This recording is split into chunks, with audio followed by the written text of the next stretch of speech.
Hello, so I'm recording this for the second time because I was trying to record it the first time and I was like pretty much more than halfway through and it stopped recording.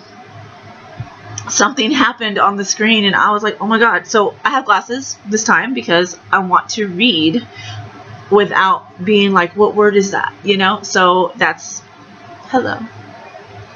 Here I am, being able to read. Okay, so let's do this. Part 3, commencing. Others may prevent us from following our dreams and from being beacons of positivity because their own dysfunctional self-view is threatened by our happiness and success. Some negative people are motivated to drag us down to the level they see themselves at. This is often linked with feelings of low self-esteem and other entrenched negative self-beliefs. These people may be conscious of their motives or not. But the bottom line is they don't want to see people elevated above them because they have an ingrained belief they can't elevate themselves. So the only way for them to keep an even playing field and to minimize the potential threat to their already battered ego is to pull the people around them down to their perceived level. So you've seen this around you. I'm sure you have. I'm sure you can tell me numerous stories about people like this. And it's sad. I mean, you may have done it to others too without even realizing it. Like you may have done that and like later on looked back and was like, wow, I was toxic, you know, as F, you know. And I mean, it happens, you know. And so like just most of the time, I will say this, maybe it's just because I'm a positive person most of the time, but most of the time when it comes to this, like people aren't doing it purposely. They're not saying, oh, I want to destroy this person's life, or I'm going to do this because I hate them, you know, or I don't want them to be successful. It has nothing to do with that. Most of the time it's from fear, and it can be from fear, it can be from them really not knowing what they're doing. They have a certain perception on life and they see things a certain way because that's what they've been taught, and they've never tried to step outside of what they've been taught. So it's like really hard sometimes for some people. Like a lot of people are negative is because they were brought up that way. You know, their parents were negative, or they grew up with that whole mentality of like, oh, whatever's going to go wrong is going to go wrong, you know, kind of thing. I better, what is it? Hope for the best, expect the worst mentality. And that's a lot of people. And that's like not a good mentality to have, like at all, because whatever you focus on, you are going to bring into your life. You're going to focus on that all the time. That's what you're going to end up seeing no matter what, all throughout your life. You're going to look around and all you're going to see is that negative stuff. So that's something you really need to be able to get out of. So yeah.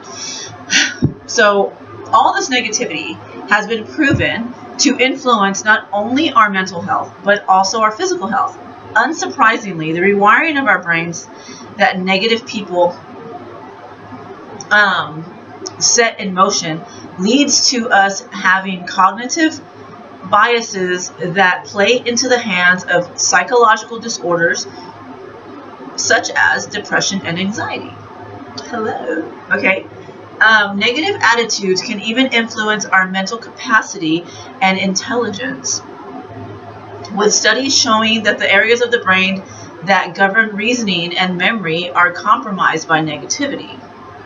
So that negative boyfriend, that negative girlfriend, that negative neighbor, that negative best friend is actually making you dumb and bringing anxiety and depression into your life. And just remember that, you know. So yeah, just remember that. I'm so sorry, it's late. However, negative people have a less well-known impact on our physical health. Through making us think more negatively, and the relationship between this has with the body. The influence of negative people extends to our physical health.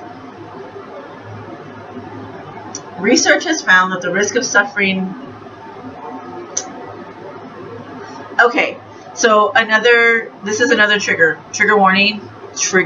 warning right now. I'm telling you, if you don't want to hear this, if you don't want to be triggered, just fast forward like 10 seconds in this video. Or actually, maybe a little more because I've been talking for a little bit.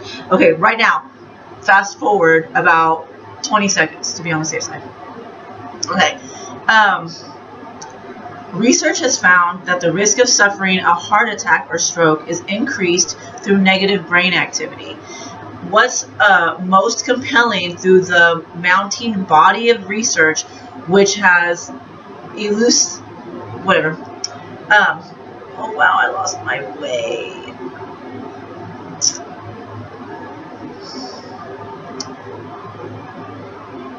Which has the link between emotions and the immune system. The two systems, which were once thought to operate separately of each other, have recently been shown to engage in crosstalk. This has opened up an increasingly popular area of study known as effective immunology. Recently, studies have shown that negative emotions are linked with a lower immune response. These findings have highlighted the role of emotional system, the emotional system plays in regulating the immune system, which greatly influences health, both physical and mental. So you heard that. So it's so important to stay away from negative people and negative influences. And so sorry, I don't even like wearing these. Okay, and all of that. So just remember. Oh, this makes it so much easier for me to read.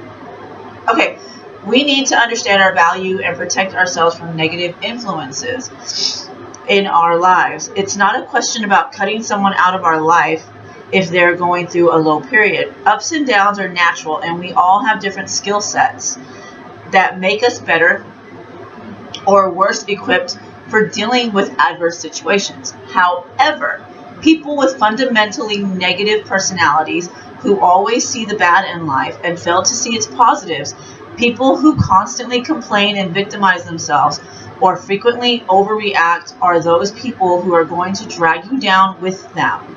Remember that whole misery loves company thing? Like, that's going to happen. That's like a real thing. I've had best friends that were like that. Misery loves company type of person, victimization every turn, and they always tell you the same thing. But I really was a victim, but I'm so sad and I need you to be sad with me. It's like I remember hearing a thing by one of these people that I listen to. You can't be sick enough to help a sick person. Like, nothing you do is going to make them feel. If you are there and there's somebody who is sick, or even mentally sick, or sick in the terms of just a really negative person and they're going through something in their life, if that's happening, you being sad, you having a bad life with them isn't going to help them at all. So you sitting there and being like, if somebody had the flu and are you having the flu with them, is that going to help them? Or is you being better and healthy and being able to take care of them and get them out of having the flu, is that going to help them more? So you have to look at it like that. So whenever you have issues with, when you're dealing with somebody who's negative, you being negative isn't going to help them at all. So just remember that. It's kind of like that whole airplane thing where you have to put the oxygen mask on yourself before you put it on anyone else. Like, save yourself first, and that way you'll be able to actually help more people. Same thing. So stay positive. Stay positive. Even around negative people, just stay positive. I know it's super hard. Oh my goodness. I already told y'all in the video too about my ex and everything. So yeah, we deserve to protect ourselves from this negative influence. And yeah, we deserve that because we don't need any more negativity thrown on us. We already have enough within ourselves. We have so much negativity toward ourselves already that we don't need that. Like, we don't need more. We don't need somebody else like shoveling more crap on top of us. Like, that's just not going to help us at all. So you have to remember that. Please remember that. And we just don't need that. So I'm going to do another part. So there's going to be part 4 here in a little bit. Well, I'm going to post it in a couple of days. But yeah, just be looking forward to that. And I love you guys. Remember, you're not alone. And stay amazing. And I love you guys. And you guys are just so, so, so, so great. And remember that you guys are amazing. I'm not even kidding. I don't just say that to say that. I know how amazing people with mental disorders, especially anxiety and depression, truly are, because I went through all of this and I know how amazing I am, you know. So like, I know, and everybody I've ever known that has anxiety or has dealt with it like this has always been some of the most amazing, loving, caring, wonderful people I have ever known. And so and I've talked to a lot of people with anxiety, like tons, from all over the world over the years. And so, believe me, I know what I'm talking about. You are truly amazing. I promise. Again, I love you guys. Remember, you're not alone. And I will see you for part 4.